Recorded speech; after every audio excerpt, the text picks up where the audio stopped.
تعالَ أورّيك حاجة، هنخش على الفوتوشوب.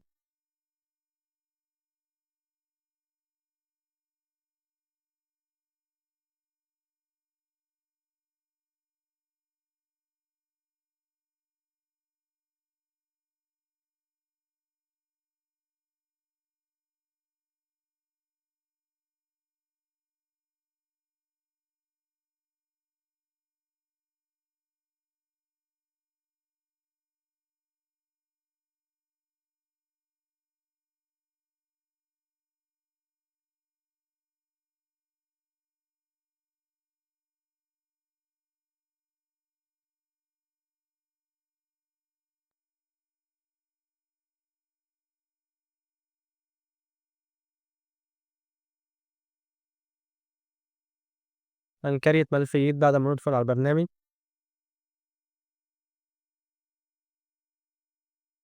هنكريت أي فايل، آآ وليكن مثلًا 2000 في 2000.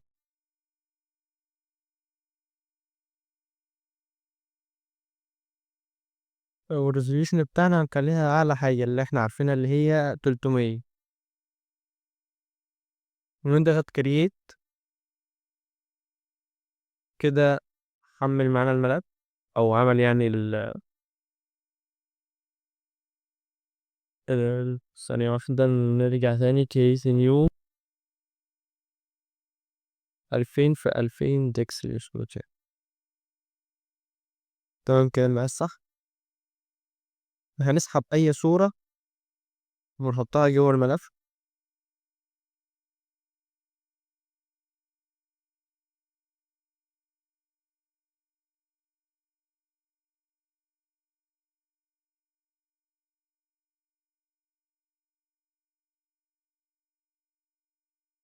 وليكن الصورة دي.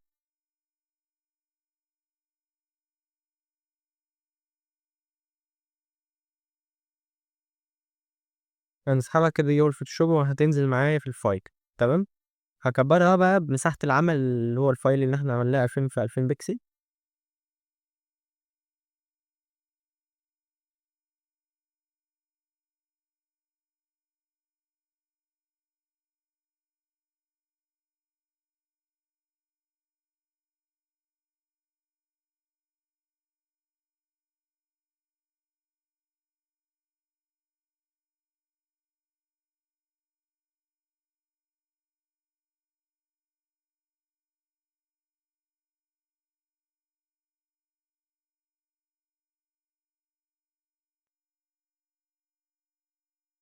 ركّز معايا، دي ال2000 في 2000 وكام resolution 300.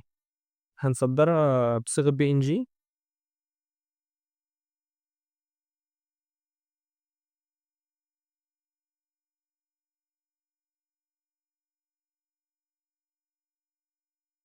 هنسمّيها مثلًا R300 اللي هو resolution 300 دي بصيغة PNG. هنحطها على الديسكتوب.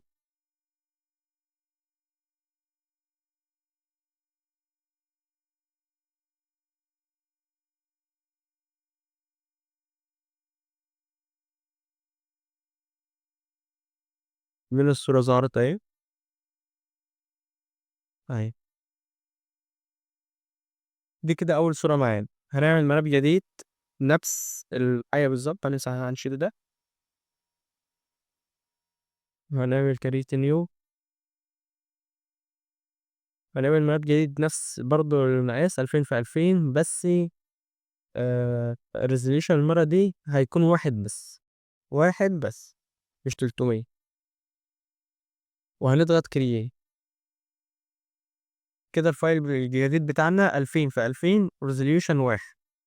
هاسحب معايا نفس الصورة جوّه الفايل الجديد.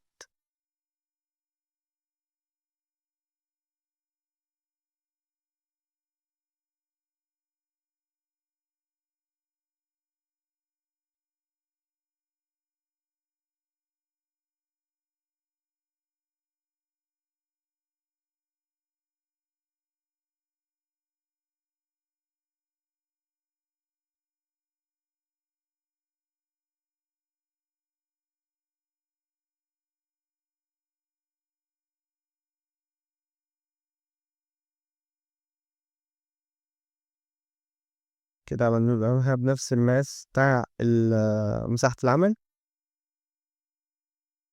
برضه هنعمل يعني احنا كده عملنا زي ما عملنا في الصورة التانية بالظبط. هنسطر الصورة برضه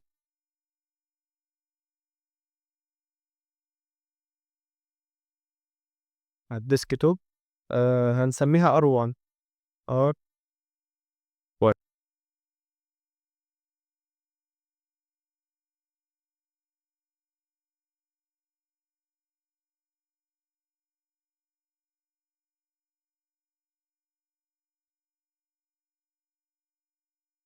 كده المفروض احنا سيفنا الصورتين على الديسك توب، والمفروض الاتنين مفهومش اختلاف في أي حاجة غير الريزوليوشن بس. واحدة ريزوليوشن 300، والأوبشن التاني ريزوليوشن 1. المتوقع دلوقتي هو اللي احنا حافظينه كله، إن المفروض 300 تبقى أجمد حاجة، والواحد ده حرفيا تبقى مبكسلة ومش شايف إنها حاجة. تعالوا نشوف الفرق. دي كده الريزوليوشن 300، نفتحها.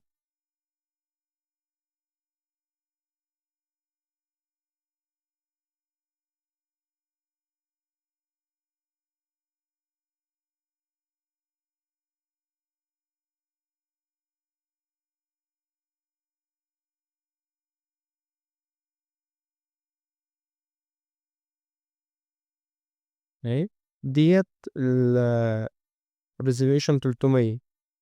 هنزوم كده مثلا على خلينا يعني هما الاتنين يعني الصورتين مبكسلين حاجة بسيطة. ليه؟ لأن أنا عاملها على مساحة عمل كبيرة بالنسبة للصورة. بس خلينا نعمل زوم كده زي ما انتوا شايفين. خلينا نحطها على جنب. مثلا الكواليتي زي ما شفناها عادية، يعني بالنسبة لأن الصورة كده كده أصلا آه هي مبكسلة شوية. خلينا نروح بقى للواحد ريزوليوشن.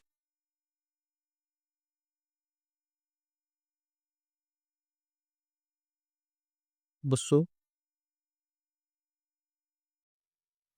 نفس الحاجة. لاحظتوا أي فرق؟ مفيش أي فرق.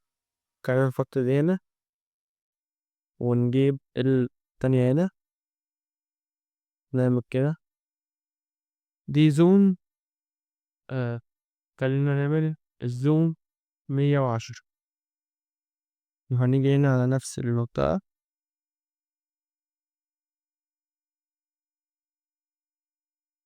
هنا نعمل زوم 110%.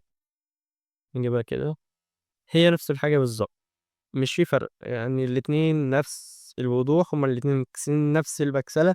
مش الريزوليوشن 300 أوضح ولا حاجة، والواحد ريزوليوشن مش مبكسلة خالص ومش شايفين منها حاجة ولا أي حاجة من الكلام ده. مفيش فرق. كده احنا شفنا مفيش فرق بين تماما، وهي دي الخدعة اللي المفروض كانوا بيقولوها لنا أو حفظوها لنا يعني على مدار سنين. وانت طبعا واخد المعلومة دي وعمال تتنقلها وتقول لي ده وتقول لي ده.